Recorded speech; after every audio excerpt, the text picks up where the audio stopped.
Ecocha exclusively represents Taiwan specialty teas with over 25 years of immersion in the Taiwanese tea industry and tea culture. And we're here today tasting our newly arrived batch of charcoal roasted high mountain oolong tea, Spring 2020. And we're comparing it to the previous batch, which was harvested in fall of 2019. And I just asked my mentor, Lisa Lin, about the roasting process of the recent spring batch. And she said that she roasted it 4 times before giving it to the charcoal roasting master for a final roast. That's how she does her charcoal roasted oolongs. She basically prepares them about 80% and then hands it over to the charcoal roaster to do the finishing touches.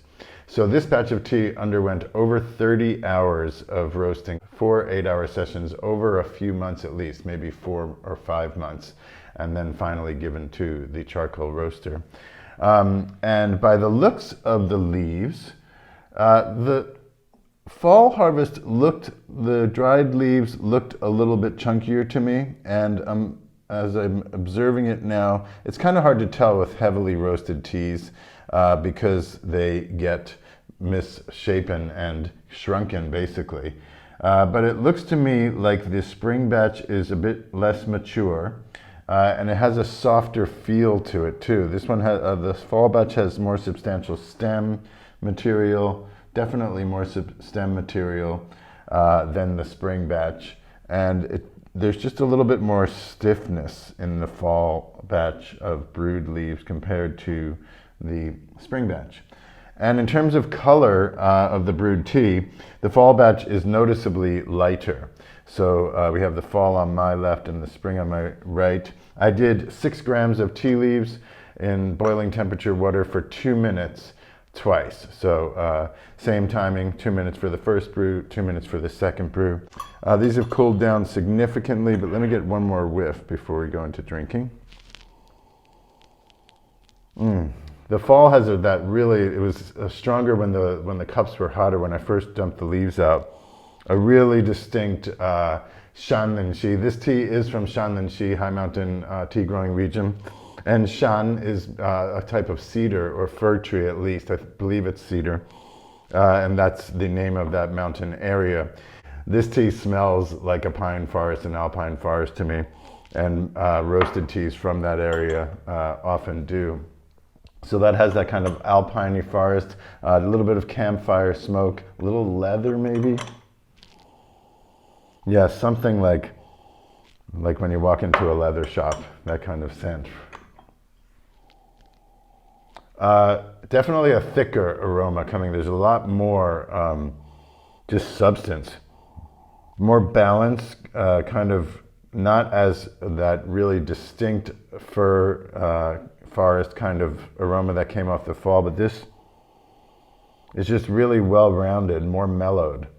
The roast and the foresty smell kind of merge together more significantly. A little bit of sweetness. It's got some fruity kind of cooked or baked fruit pie kind of pastry aroma coming off it too. We'll taste fall first brew. Roast and sweet potatoes, like kind of fire roasted sweet potatoes coming off the spoon. Tastes like yams too. Tastes like fire roasted yams to me right now. Pumpkin or butternut squash maybe. Definitely that kind of oven baked, slightly high temperature squash, sweet potato character. Caramel, definitely some caramel in there. The roast is mellow. This of course has been about, well, almost a year since this product was finished being roasted. A lot more roastedness coming off the second brew. That's interesting. I'm gonna go back.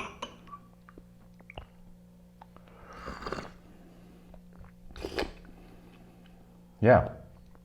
First brew is more sweet and caramelly and baked sweet potato character. And the second brew, the roast factor, comes through significantly more. I'm not sure why I'm surprised by that, but I think in my experience it might be vice versa.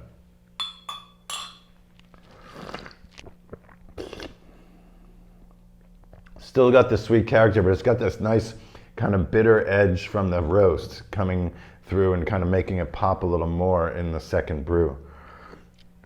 These roasted leaves take even more time to really open up and get their full flavor spectrum being brewed out of them. So that's why I went 2 of the same. I just wanted to see what kind of variation would happen with the same brewing time. More than 2 minutes, I think, kind of pushes it. It'll kind of flatten it out or cover up the more subtle aspects.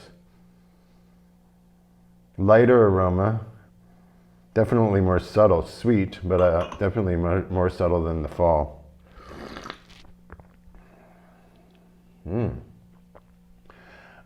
Complex, fruity, a little bit tangy, almost like a lao cha kind of flavor.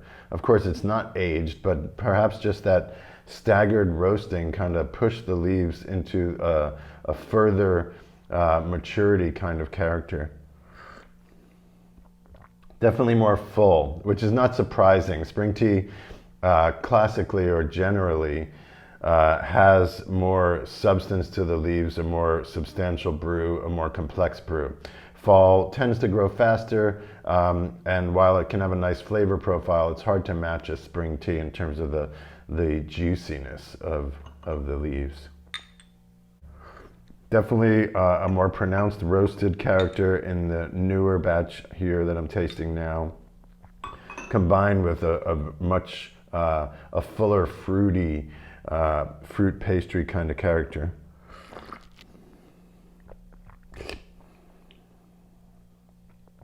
Yeah, definitely some campfire charcoal roasted character for sure. It's a heavy roast tea, but it's sweet. It's got a very, I'm salivating from the tangy sweetness from it. It's very complex.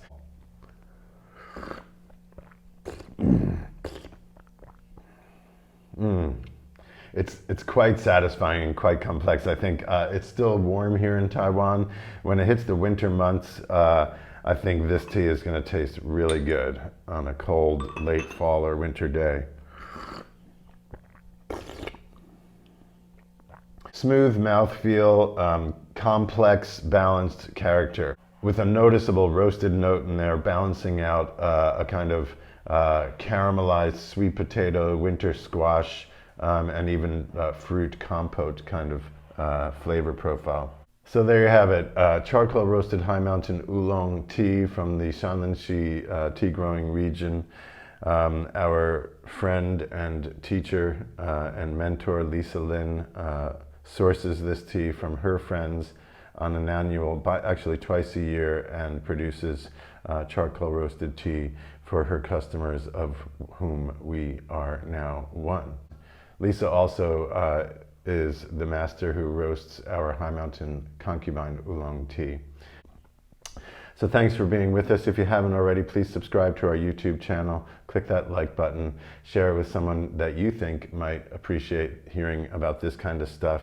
Charcoal roasted High Mountain Oolong tea Spring 2020 is now on the shelf. Thanks for being with us, and we'll see you next time.